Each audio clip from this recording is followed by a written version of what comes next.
Dear Greg, the other day my brother asked if he could borrow $500.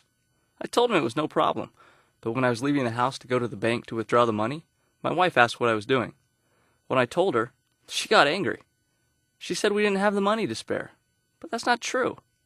We've got enough to make the loan, but she just won't listen. I feel like I have to choose between my wife and my brother, and I don't like it. What should I do? The decisions we make cannot please everyone. So it's inevitable that on some occasions we'll be confronted by decisions where pleasing one person will anger another. Many of us spend our lives agonizing over that.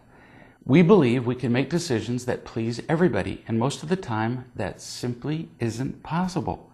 So, what should we do? We need to figure out what's most important. Make the decisions that keep our most important priorities as they should be, and just let the consequences come. That's just how it has to be. Trying to make everybody happy is a trap that never ends. So the trick is to be certain about what our priorities are, what is most important, and stick with them. Don't waffle, or we'll be in a state of constant confusion and fear. When you got married, you made a promise, a big-time covenant with your wife, that you would place her and your relationship with her above your relationship with everybody else.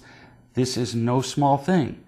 We tend to think of a marriage vow as a promise not to be sexually unfaithful with another woman or man, but it also means that we'll be faithful in other areas too. It means that we'll share our thoughts, our communications, and our decisions primarily with our partner. It means that our marriage will be more important than our relationship with our jobs, with our friends, and with any other family members, more than with our parents, our siblings, even our children. Loaning money to your brother might be the loving thing to do, maybe so, but your relationship with your wife comes first. You can't do anything that might introduce contention in your marriage. And in a healthy marriage, both spouses share in financial and other decisions.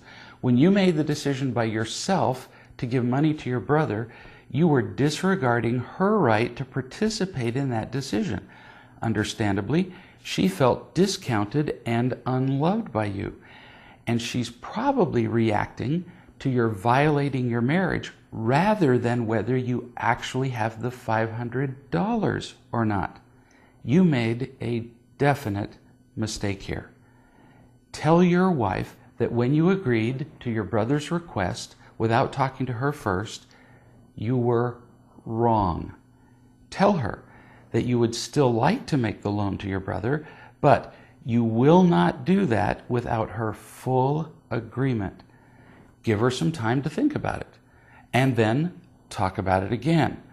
Once she senses that your first priority is her, she might change her mind. But whatever she decides, you have to make this decision together. If she decides the loan is not wise, don't complain. Don't try to change her mind. Support her and tell her that she is the most important person in your life. Then tell your brother that you were wrong to agree to the loan without talking to your wife. Tell him, after talking to her, that you feel that it would not be the best thing to do right now, if that's her decision. Try to do that without blaming her. Placing your marriage first does not mean that you're obligated to do everything your wife wants. But if you want a great marriage, you do have to place her desires above those of other people, and she needs to feel that from you. As you do this, the love she feels from you will make a great contribution to her happiness and a huge contribution to the strength of your relationship. It will be worth it.